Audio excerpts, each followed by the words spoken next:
కర్నూలు జిల్లా చెరుకులపాడులో నారాయణరెడ్డి అంత్యక్రియలు ముగిశాయి. వేలాదిగా హాజరైన అభిమానులు నారాయణరెడ్డికి అంతిమ వీడ్కోలు పలికారు. చెరుకులపాడు కిక్కిరిసిపోయింది. వైసీపీ అధినేత జగన్ సహా ఆ పార్టీ నేతలు, కార్యకర్తలు తరలివచ్చి నారాయణరెడ్డి కుటుంబాన్ని పరామర్శించారు. ఆ కుటుంబ సభ్యులతో మాట్లాడిన జగన్ వారికి ధైర్యం చెప్పారు. అనంతరం నారాయణరెడ్డితో పాటు హత్యకు గురైన అనుచరుడు సాంబశివుడు కుటుంబాన్ని కూడా పరామర్శించారు. నిన్న ఉదయం నారాయణరెడ్డి ఓ పెళ్లికి వెళ్లి వస్తుండగా తనని దారుణంగా హత్య చేశారు ప్రత్యర్థులు. ట్రాక్టర్లు అడ్డుపెట్టి రాళ్లతో, కత్తులతో దాడి చేసి హతమార్చారు. ఈ హత్యతో కర్నూలు జిల్లాలో ఒక్కసారిగా కలకలం రేగింది. హత్య వెనుక డిప్యూటీ సీఎం కేఈ కృష్ణమూర్తి కుటుంబ సభ్యులు ఉన్నారని బాధితులు ఆరోపిస్తున్నారు. అయితే తనకు ఎలాంటి సంబంధం లేదన్నారు కేఈ. దీనిపై గవర్నర్ను కలిసి ఫిర్యాదు చేశారు జగన్. నారాయణరెడ్డి హత్య కేసులో పోలీసులు చురుగ్గా దర్యాప్తు చేస్తున్నారు. నారాయణరెడ్డి కుటుంబ సభ్యుల ఫిర్యాదు మేరకు డిప్యూటీ సీఎం కేఈ కృష్ణమూర్తి కొడుకు శ్యాంబాబు సహా 15 మందిపై ఇప్పటికే కేసులు నమోదు చేసిన పోలీసులు వారిలో 2 అదుపులోనికి తీసుకున్నారు. హత్యకు ఉపయోగించిన ట్రాక్టర్ను సీజ్ చేసి దర్యాప్తు చేస్తున్నారు. మరోవైపు వైసీపీ పిలుపు మేరకు జిల్లాలో బంద్ కొనసాగుతోంది. నల్గొండ జిల్లా పేరేటిపల్లిలో పర్యటిస్తున్నారు బీజేపీ జాతీయ అధ్యక్షుడు అమిత్ షా. ఇంటింటికి వెళ్లి ఆత్మీయంగా పలకరించారు. గ్రామంలోని రైతులను వారి సమస్యలు అడిగి తెలుసుకున్నారు. దళితవాడలో సహపంక్తి భోజనాలు చేశారు. తాను సందర్శించిన ఇళ్ల గోడలకు దీన్ దయాళ్ ఉపాధ్యాయ ఫోటోలు అతికించిన అమిత్ షా మోడీ పథకాలు, టీఆర్ఎస్ వైఫల్యాలు అనే కరపత్రాలను పంచారు. కేంద్ర ప్రభుత్వ పథకాలు తెలంగాణలో సరిగా అమలు కావటం లేదన్నారు. పేరేట్పల్లిలో సాగునీరు, తాగునీటి సమస్యలు ఉన్నాయన్నారు. స్వచ్ఛ భారత్ను సరిగా అమలు చేయటం లేదని ఆరోపించారు. ప్రతి కార్యకర్త ఇంటింటికి వెళ్లి పార్టీని బలోపేతం చేయాలని, మోడీ పథకాలను ప్రచారం చేయాలని సూచించారు. రాబోయే రోజుల్లో తెలంగాణలోనూ బీజేపీ అధికారంలోకి రావటం ఖాయమని ధీమా వ్యక్తం చేశారు అమిత్ షా.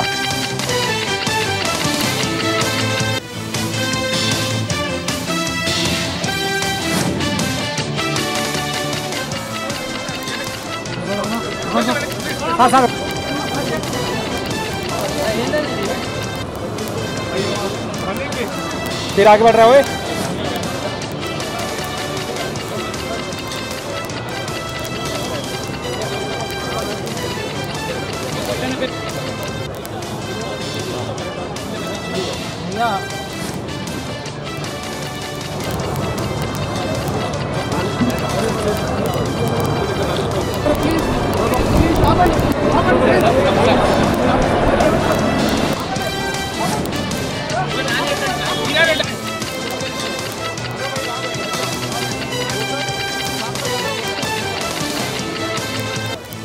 నల్గొండ జిల్లా తేరేటిపల్లి టూర్లో ఉన్న బీజేపీ జాతీయ అధ్యక్షుడు అమిత్ షా అనే పార్టీ నేతలతో పాటు మా ప్రతినిధి రాజు లైవ్లో ఉన్నారు. ప్రస్తుతం రాజుని అడిగి అక్కడ వివరాలు అడిగి తెలుసుకుందాం. రాజు, చెప్పండి, అమిత్ షా పర్యటన వివరాలు ఏంటి, ఎలా కొనసాగుతుంది, ఎక్కడున్నారు? ఈరోజు ఉదయం నుంచి తెరటిపల్లి గ్రామంలో మొదలైనటువంటి అమిత్ షా పర్యటన ఇప్పుడు నల్గొండ జిల్లాకు చేరుకుంది. ప్రధానంగా తెరటిపల్లిలో ఉన్నటువంటి ప్రతి ఇంటికి కూడా ఆయన వెళ్ళే ప్రయత్నం చేశారు. మొత్తం 10 ఇళ్లకు వెళ్ళి జాతీయ పార్టీగా బీజేపీ ఏం చేయబోతుంది, ఆ తర్వాత ప్రభుత్వం కేంద్రం నుంచి రాష్ట్రానికి ఎటువంటి నిధులు ఇస్తుంది, ఇటువంటి అంశాలకు సంబంధించి ఆయన ఇప్పటికే వాళ్లకు వివరించే ప్రయత్నం చేశారు. పోలింగ్ బూత్ కమిటీతో కూడా సమావేశమయ్యారు. ప్రస్తుతం నల్గొండ జిల్లా పార్టీ కార్యాలయంలో ఆయన ఏదైతే పార్టీ ఆఫీస్ బేరర్ల సమావేశం నిర్వహిస్తున్నారు. తెలంగాణలో పార్టీని బలోపేతం చేయాలంటే ఎటువంటి అడుగులు వేయాలి, ఏ విధంగా ముందుకు వెళ్ళాలని చెప్పి అయితే కొద్దిసేపటి క్రితమే మేధావులతో కూడా సమావేశమైనటువంటి అమిత్ షా తెలంగాణలో ఖచ్చితంగా పార్టీ అధికారంలోకి వస్తుంది, అందుకోసం మేధావులంతా సహకరించాలి. గతంలో ఉన్నటువంటి కాంగ్రెస్ ప్రభుత్వం కాలం కంటే ఇప్పుడు బీజేపీ అధికారంలో కేంద్రం ఉన్నప్పటి నుంచే తెలంగాణకు పెద్ద ఎత్తున నిధులు ఇస్తున్నామని చెప్పి కూడా ఆయన చెప్పారు. బీజేపీలో అంతర్గత ప్రజాస్వామ్యం ఉంది, ఎవరైనా సరే ఏ స్థాయికైనా ఎదిగే అవకాశం బీజేపీలోనే మాత్రం ఉందని చెప్పి మేధావులకు చెప్పారు. మేధావులను కన్విన్స్ చేసే ప్రయత్నం కూడా చేశారు. అయితే జిల్లాలకు సంబంధించినటువంటి అధ్యక్షులంతా కూడా ప్రస్తుతం నల్గొండ జిల్లా పార్టీ కార్యాలయంలో గ్రౌండ్ ఫ్లోర్లో ఉన్నారు.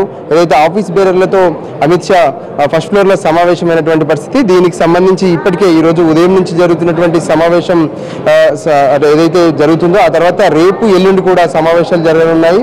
నాగార్జున సాగర్ నియోజకవర్గంతో పాటు మరో పక్క భువనగిరికి కూడా ఆయన వెళ్ళనున్నారు. ఏదైతే చౌటుప్పల్ పక్కన ఉన్నటువంటి గుండ్రాంపల్లి అక్కడికి కూడా ఆయన వెళ్ళనున్నారు. ఈ జిల్లా పర్యటనకు సంబంధించితో పాటు గ్రామాల్లో ఏ విధంగా పార్టీని తీసుకెళ్లాలి, ప్రధానంగా ఇటువంటి అంశాలకు సంబంధించి ఆయన రాష్ట్ర నాయకులతో చర్చిస్తున్నటువంటి పరిస్థితి. అయితే ఇతర వర్గాల్లో కొంతమంది ఎవరైతే న్యూట్రల్గా ఉన్నారో వాళ్ళను పార్టీ వైపు తిప్పుకోవడం ఎలా అనేది మాత్రం కొంత స్పష్టంగా దిశానిర్దేశం చేసినటువంటి పరిస్థితి కనిపిస్తుంది. ప్రస్తుతం మనతో రంగారెడ్డి జిల్లా అధ్యక్షుడు నరసింహారెడ్డి ఉన్నారు. చెప్పండి, ఈ రోజు ఉదయం నుంచి కూడా మీ పార్టీ అధ్యక్షుడు గ్రామాల్లోకి వెళ్తున్నారు. నాకు తెలిసి మీరు కూడా వెళ్ళి ఉండరు ఆ మారుమూల గ్రామాల్లోకి. ఎలా అనిపిస్తుంది మీకు? ఈ పర్యటన పార్టీకి ఏమైనా ఉపయోగపడే అవకాశాలు ఉన్నాయా?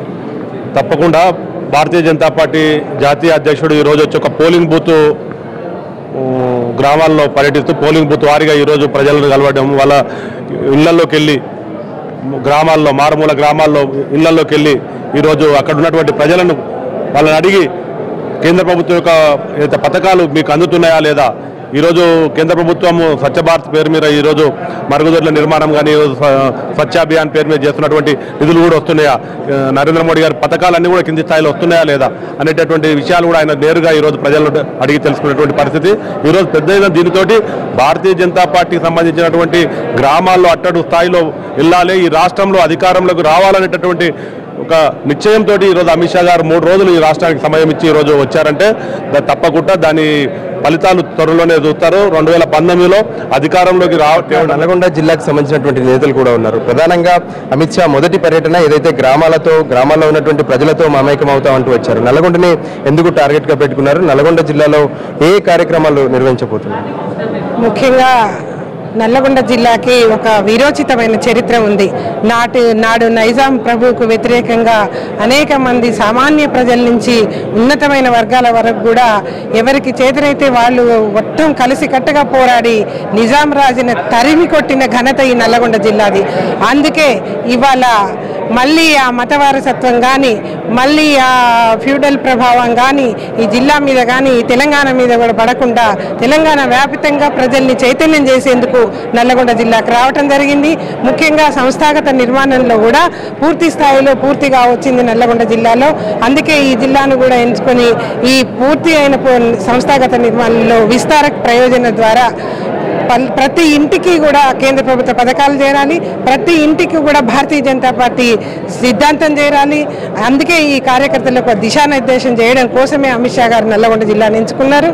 ఇక్కడ పూర్తిగా బూత్ స్థాయిలో కూడా ఈ కార్యకర్తలతోటి మమేకమై ప్రతి గ్రామంలో గల్లీలో ముఖ్యంగా దళిత బస్తీల్లో సహపంక్తి భోజనం చేస్తూ దళిత వాడల్లో తిరుగుతూ వాళ్లకు మేమున్నాము చిట్ట చివరి ఏదైతే భారతీయ జనతా పార్టీ లక్ష్యం ఉందో అంత్యోదయ అనే దీన్ దయాళ్ ఉపాధ్యాయ గారి లక్ష్యం ఉందో చిట్ట చివరి వాడికి కూడా కేంద్ర ప్రభుత్వ పథకాలు ప్రయోజనాలు సంక్షేమ పథకాలు చేరాలని ఆ విధంగా ఈ కేడర్ని కూడా దిశానిర్దేశం చేస్తూ నల్లగొండ జిల్లాలో ముందుకెళ్తా ఉన్నారు. ఇది ఒక స్ఫూర్తిగా తెలంగాణలో 2019లో అధికారంలోకి వస్తామని కూడా చెప్తా ఉన్నాం.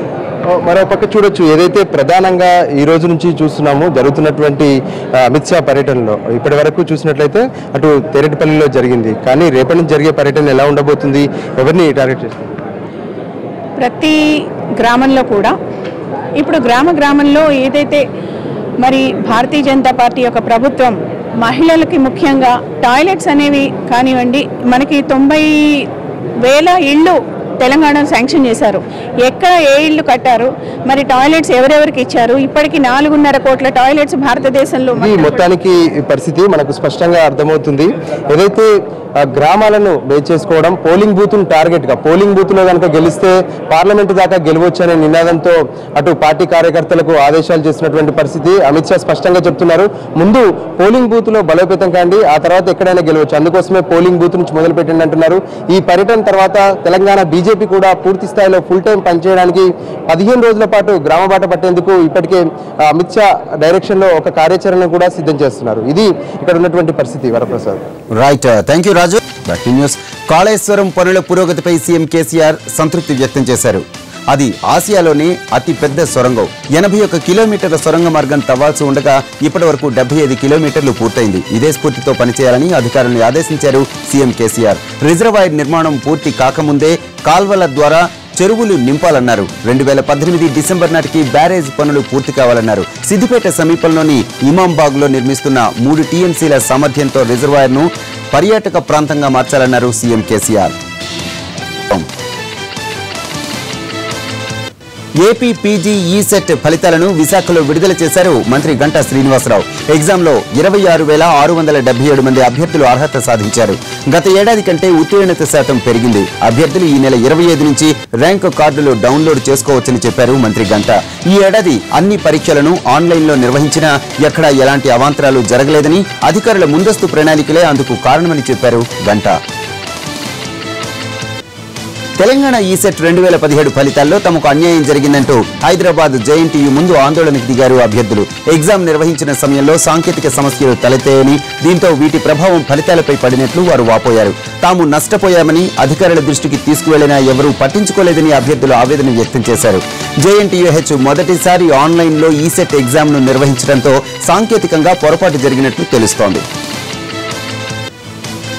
తమను బానిసలుగా మార్చే జీవో నెంబర్ 279ను రద్దు చేయాలంటూ శ్రీకాకుళం మున్సిపల్ కార్పొరేషన్ ముందు ఆందోళనకు దిగారు కార్మికులు. ప్రభుత్వానికి వ్యతిరేకంగా నినాదాలు చేశారు. ప్రభుత్వం తక్షణమే ఈ జీవోను ఉపసంహరించుకోవడంతో పాటు సమాన పనికి సమాన వేతనం చెల్లించాలని, పీఎఫ్, ఈఎస్ఐ వంటి సదుపాయాలు కల్పించాలని డిమాండ్ చేశారు కార్మికులు. లేకుంటే ఆందోళనను మరింత ఉధృతం చేస్తామని హెచ్చరించారు.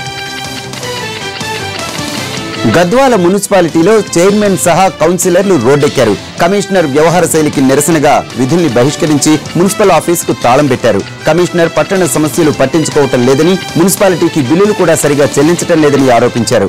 కార్యాలయంలో తాను చెప్పిందే వేదంగా వ్యవహరిస్తున్న కమిషనర్ తక్షణమే క్షమాపణ చెప్పాలని కౌన్సిలర్లు డిమాండ్ చేశారు.